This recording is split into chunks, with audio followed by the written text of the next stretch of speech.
Estamos con el senador Aníbal Fernández. Buenos días, senador. Después de lo que se ha conocido de las audiencias públicas de la Corte con el tema de la ley de medios, ¿qué se supone que va a pasar? O por lo menos, ¿qué espera el gobierno? A ver, hay una ley que sancionó el Congreso de la Nación con amplia mayoría y que debiera estar aplicándose el 100%.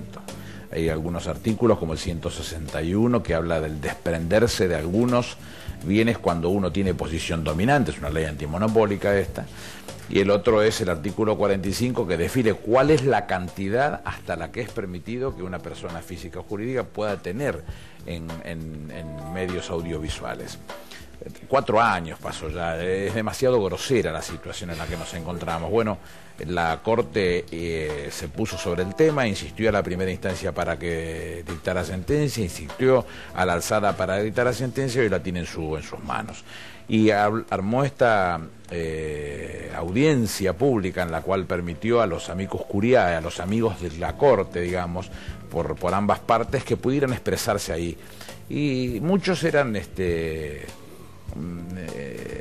escépticos de lo que podría suceder en ese tipo de audiencia. A mí me pareció saludable escuchar lo que pasó en ese lugar, porque técnicos del gobierno expresaron la voluntad del gobierno de democratizar esos medios. Es imperioso que haya pluralidad de opiniones para que en el marco de la pluralidad de las opiniones se pueda conformar lo que se conoce como la opinión pública. No es cuestión de que me mastiquen y me den a mí rumiado que el pensamiento de lo que yo tengo que ver como Clarín pretendió toda la vida. Pero del otro lado lo que se vio es la presentación de 5 agrupaciones que son agrupaciones de patrones, de dueños de medios, y los abogados de Clarín que no se ponían colorado porque el abogado es colorado, pero daba mucha vergüenza lo que decían, porque defendían un negocio, llenarse los bolsillos de plata. Por un lado, la definición de tener una ley de medios claramente que defienda los intereses de la sociedad y que le permita por las distintas formas expresarse a los que se les ocurra en todo el arco político. Por el otro lado, los que pretenden hacer un negocio y seguir creciendo en el marco de mejorar la capacidad de llenarse sus bolsillos. Y bueno, la Corte va a tener que resolver entre esos dos. ¿Y cuál es el fallo que se espera, teniendo en cuenta que desde el otro lado dicen, bueno, si es adverso, vamos a una Corte internacional? Estamos hablando de una república donde son 3 poderes los que gobiernan, y uno de ellos, el que tiene nada menos que la atribución de legislar, legisló y por amplia mayoría ya dijo cómo se actuaba en términos de una ley antimonopólica. Leyes antimonopólicas que los países centrales, por ejemplo los Estados Unidos, resolvieron en la década del 30 del siglo pasado, ya hace 80 años de este tema.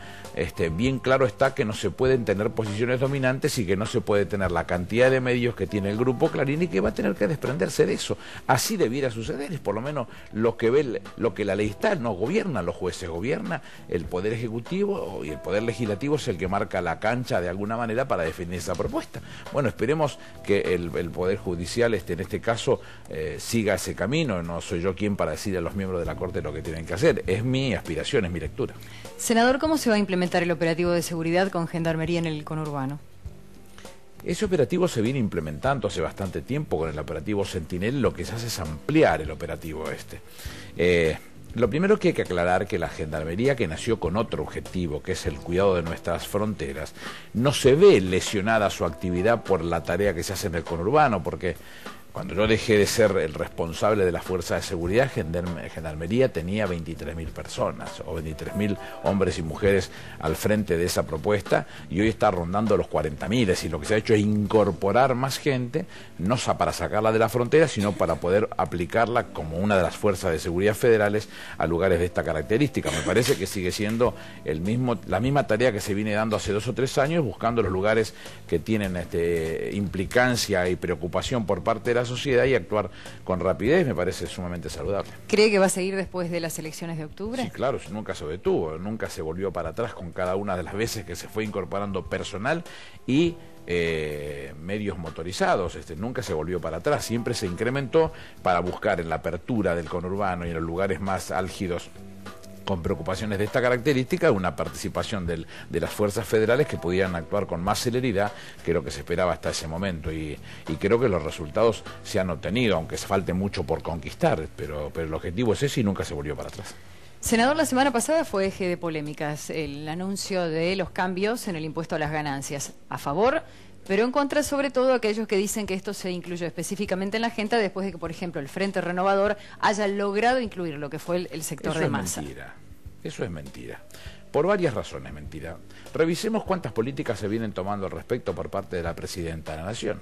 Primera política, diciembre del año pasado, la Presidenta decide que los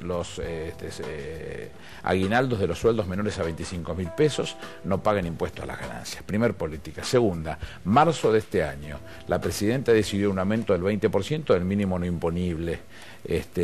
Posterior medida, cuando se estaba discutiendo el salario mínimo vital y móvil, la Presidenta tomó la decisión de que los aguinaldos que ya se habían liquidado del medio aguinaldo de junio y que ya se había aplicado el impuesto a la ganancia fuera devuelto a los titulares. Había 3 medidas previas antes de tomar la medida que tomó, y la medida que tomó es mucho más grande que la que venían diciendo todos estos gurúes que están tratando de rapiñar un pedacito de gestión política. Entonces eso se trata como electoral.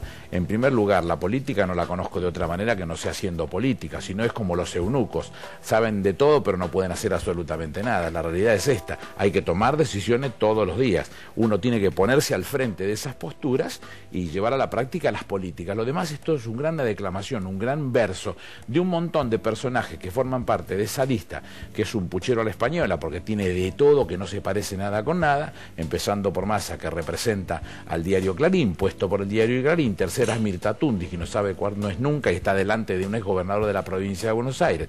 Adrián Pérez, que no votó la movilidad jubilatoria. 3 candidatos a diputados de Macri. No tiene nada que ver con el peronismo, no tiene nada que ver con la visión estratégico-política que se venía llevando hasta este momento, y es más, se parece mucho más a todo lo que atrasó en la historia de la Argentina, porque sin esto nos quedaríamos, entre comillas, sin industria. Ejemplo de Mendiguren en la lista. ¿Qué tiene que ver de Mendiguren con el pensamiento del peronismo? Cuando él tuvo que deshacerse de su empresa, se deshizo sin prestarle atención a lo que sucedía con sus trabajadores, y ahora resulta que son los grandes salvadores de la patria. Es jurado. En el día de ayer la Presidenta de la Nación dio a conocer varias de sus opiniones con respecto a los temas de la semana. Y en uno de esos tweets decía que ahora se están conociendo los verdaderos intereses del partido que se está jugando en la Argentina. Y claro que sí.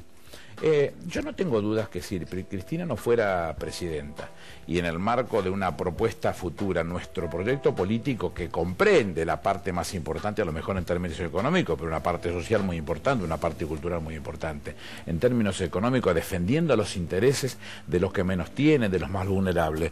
Es tan fácil sostener la asignación universal por hijo. Massa dice en su expresiones a los propios empresarios que citó, y entre los que seguramente estará de Mendiguren, que ahora es un masista de la primera hora, que ellos pretenden que todo lo que es la administración de la AFJP sea mixta. Usted debe saber que cuando el Estado tomó la decisión de traer al propio Estado el manejo de la administración de los fondos de jubilaciones y pensiones, el fondo solidario, que no es de donde se paga la jubilación se paga con el flujo, este es el stock para solucionar problemas eventuales, el fondo solidario era de 80.200 millones de pesos. Hoy supera los 200.000 millones de pesos, y resulta ser que los cráneos que lo rodean a este señor lo que quieren hacer es otra vez volver una parte a la actividad privada. ¿Y con qué van a financiar la asignación universal por hijo?